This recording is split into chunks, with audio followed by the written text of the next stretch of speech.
Suara saya jelas ya? Suaranya jelas? Jelas. Oke. Jelas. Jelas, Pak. Assalamualaikum warahmatullahi wabarakatuh. Waalaikumsalam warahmatullahi. Oke ya, makasih atas kesempatan yang diberikan kepada saya.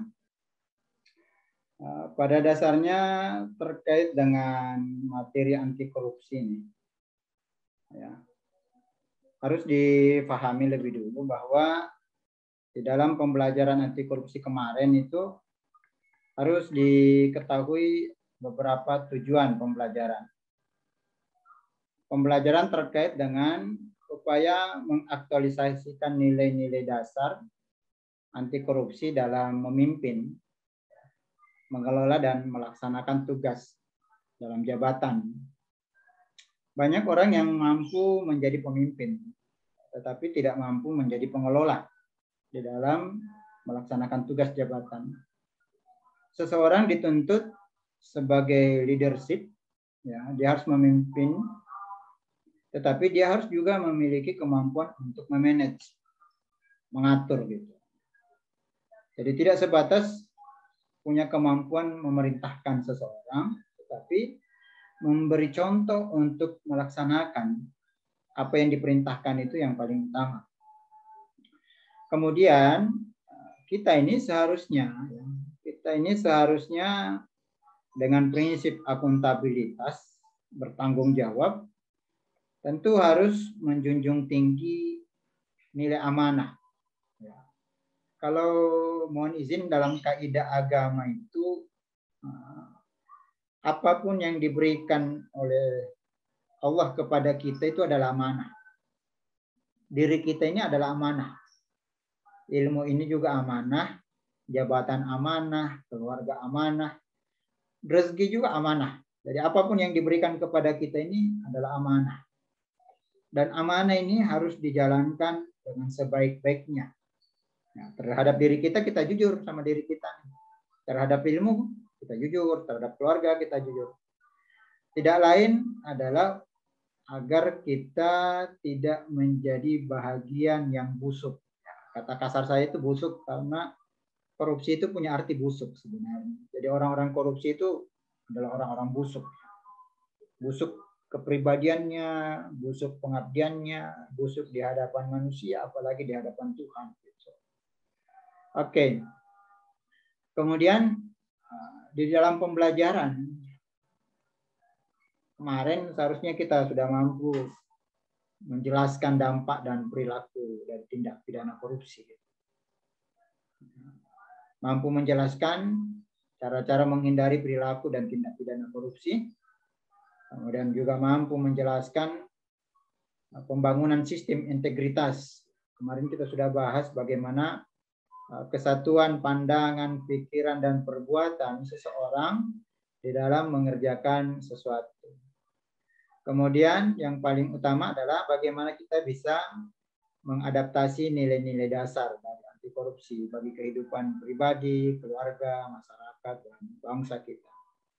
Ya, sebab yang paling utama harus dipahami bahwa apapun yang kita kerjakan dalam kehidupan kita ini punya dampak.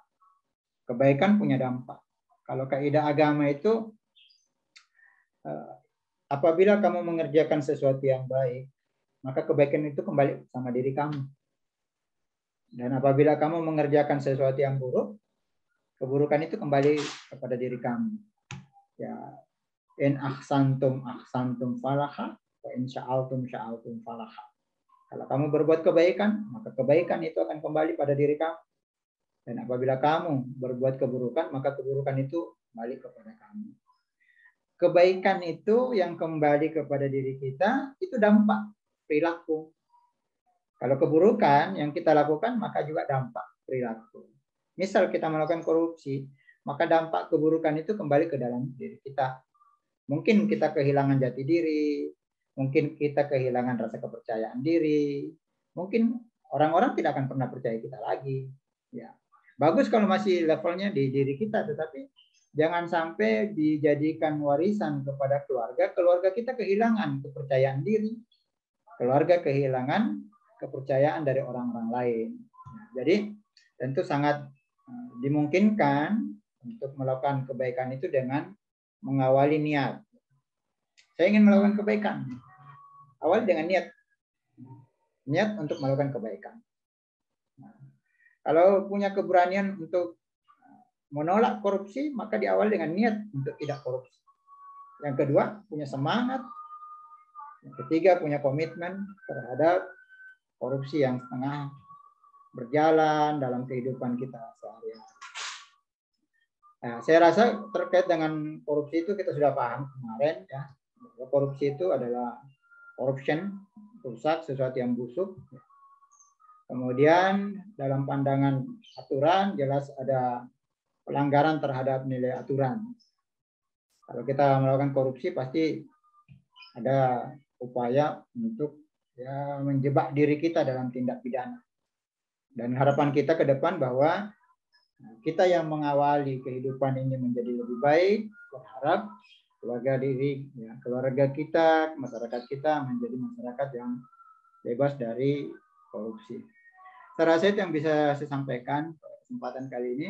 Mudah-mudahan ada manfaatnya. Dan esok kita bisa ketemu dalam agenda pembelajaran lebih lanjut. Kita punya kekuatan untuk melawan korupsi. Kelemahan kita ketika berhadapan dengan korupsi juga sudah. Jadi ada gambaran seperti itu. Jadi saya berharap teman-teman jaga kesehatannya. Saya rasa itu yang bisa saya sampaikan ya. Mohon maaf menyita waktu tadi. Hanya untuk menyampaikan materi anti korupsi yang kemarin kita lewati. Dan mudah-mudahan kita masih bisa ketemu. Seperti janji saya, sampai jam 3. Pada jam 3, saya ucapkan jaga kesehatan, salam sehat, dan sukses selalu. Assalamualaikum warahmatullahi wabarakatuh. Waalaikumsalam warahmatullahi wabarakatuh. Terima kasih, Pak. Terima kasih, Pak. Terima kasih, Pak.